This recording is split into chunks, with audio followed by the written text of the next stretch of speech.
و اما از ترانه‌های محلی ماندگار در دستگاه شور با شعری از محمد جعفری که میگه: چو مرغ شب خواندی و رفتی، دلم را لرزاندی و رفتی.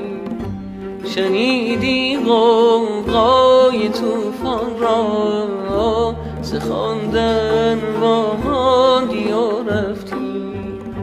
به باغ قصه به دشت خواب، سایه ابری در دل مهتاب، مثل روح آزرده مردار، دلم را لرزاندی و رفتی.